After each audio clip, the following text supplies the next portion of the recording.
নমস্কার কৃষ্ণপ্রেমী গুণী শ্রোতাজনেরা। পশুরা শুধু খায়, ঘুমোয় ও নিজেদেরকে আত্মরক্ষা করে সহবাস করে এবং মরে যায়। তারা উন্নত মানের চেতনা লাভের জন্য নিজেদেরকে কাজে লাগায় না, কারণ ইতর প্রাণীর পক্ষে তা সম্ভব নয়। যদি কোনো মানুষ পশুদের কার্যকলাপ অনুকরণ করে এবং তার চেতনার উন্নতির জন্য নিজের ক্ষমতার সদ্য ব্যবহার না করে, সে মানুষের নামের যোগ্যতা হারায় ও তার পরবর্তী জীবনে পশুদেহ লাভের জন্য প্রস্তুত হয়। কৃষ্ণের দয়ায় আমাদের এক অতি উন্নত দেহ ও বুদ্ধি দেওয়া হয়েছে, কিন্তু আমরা যদি তার সদ্য ব্যবহার না করি, তাহলে তিনি আবার আমাদের তা দেবেন কেন?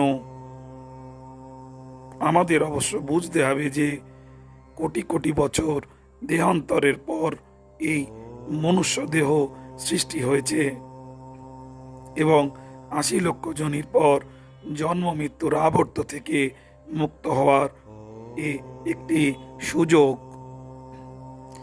এই সুযোগ দয়াময় কৃষ্ণের দেওয়া, আর যদি আমরা এটা গ্রহণ না করি, তবে আমরা নরাধম নয় কি?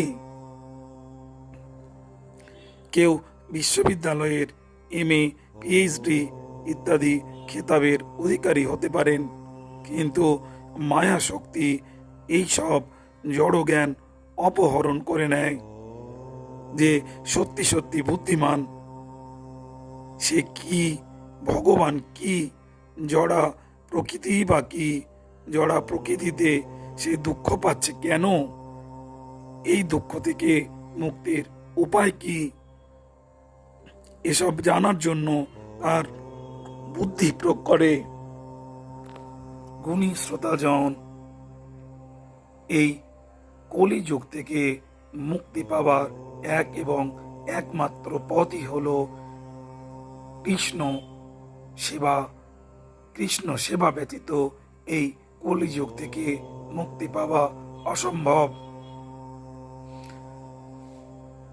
শ্রোতাজনেরা, কৃষ্ণ কথায় এই কৃষ্ণময় ভিডিওটি যদি আপনাদের ভালো লেগে থাকে, তবে চ্যানেলটিকে সাবস্ক্রাইব করতে ভুলবেন না, আর চ্যানেলটিকে বেশি বেশি করে লাইক করে দিন।